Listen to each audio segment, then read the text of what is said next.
All right, we're doing it again. I just recorded a whole bunch of this, but the camera wasn't recording. So I'm going to tell the whole story. When Comma AI released the Comma 3, it had some experience with the Comma 2 in someone else's car. The Comma is this guy, this add-on self-driving system. So when they came out with the Comma 3, I grabbed one and I installed it in someone else's car for a road trip. I was driving her car, and it was a limited functionality that it had due to the car not being fully compatible and the software not being as up to date as it is now. So above 17 miles an hour, not including stop signs or stoplights, the car would drive itself. Think of adaptive cruise, but you don't have to touch the steering wheel. One thing did not happen on that trip. The car did not try to drive me into a tree. So I thought, that's it. The Teslas tried to drive me into a tree. This system didn't. Good. I was driving a hatchback at the time. Mazda 3 hatchback. Bought it new, drove it for a decade. Looked at the supported cars list, the gold supported cars list at the time. It was like a Toyota something or some other small car. Basically a Corolla hatchback is what I was gonna end up with. But I drive from lower Michigan to upper Michigan several times a year. And I drive through significant amounts of snow several times a year. I drive through lake effect blizzards. In Michigan, that's what we get. Actually, every year on every trip, I can't go somewhere that I want to go because the Mazda gets stuck. So before pulling the trigger on the new car, I just completely flipped and I'm like, all right, let's do this a different way. Let's sort the gold supported list by four-wheel drive vehicles. Toyota something, Hyundai something, and I think Kia something for the gold supported four-wheel drives. Not big four-wheel drives. I'm used to driving a little hatchback. I'm not trying to drive a gas guzzler. So look through them all, go test drive them. RAV4 is the one that wins. So I buy one, I get it in, and I start sweating in the seats because they're cloth or something. All right, I don't like it, swap it out. Get a different one with upgraded seats. Same problem, the seats. But everything, the seats. And the nice panoramic sunroof is not a bad idea either. So I end up with the RAV4 Limited, the highest tier that you can get with all the packages. Works great. Now my driving, when I go up to the UP, it's April right now. And this is what we're driving. So not that much snow, but it is April and it is snowing. So the RAV4 can go into the woods and through the woods and go to places where I couldn't go before because I'd get stuck. So because I can get through places in the woods I couldn't in the Mazda, I need a chainsaw. There's some videos of me out in the woods, I think some in the Mazda and some in the RAV4, where I show why I need a chainsaw. So I go and I'm like, all right, again, I don't want a gas guzzler, so I don't want anything like that, a gas chainsaw, and I don't want to be carrying the gas in my car anyways.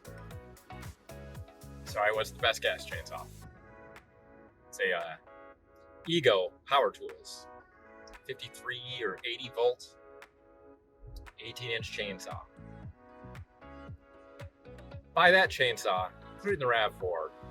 It's the size of the back of the freaking RAV4.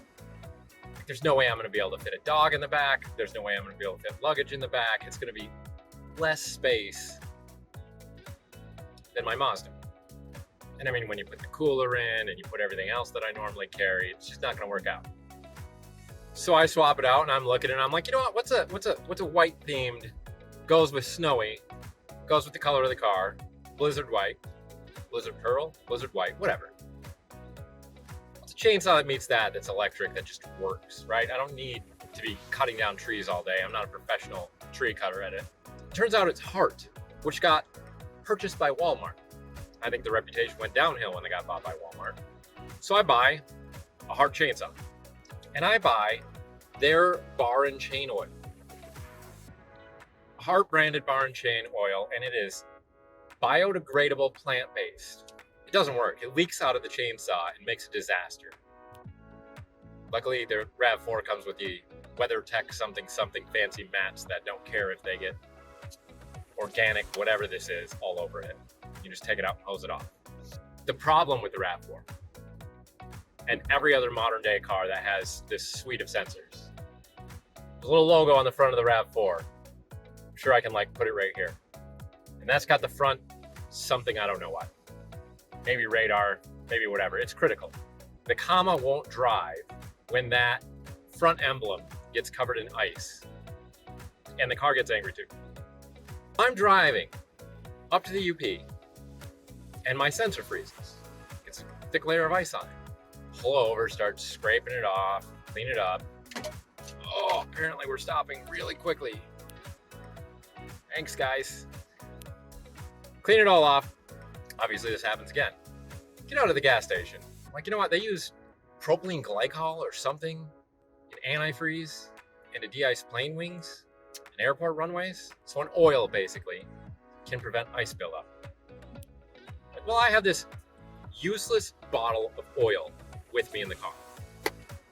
Get out and I smear it all over that sensor, all over that emblem. I drove through blizzards, 2 feet of snow, blinding whiteouts. Never had that sensor freeze up again. Biodegradable bar and chain oil. Put it on your car sensors. Drive through the winter all you want. Thing will work out great. Be fine. I don't know about like -40 in Alaska, but I know down at -20. That emblem won't freeze and my car will keep driving. Go away.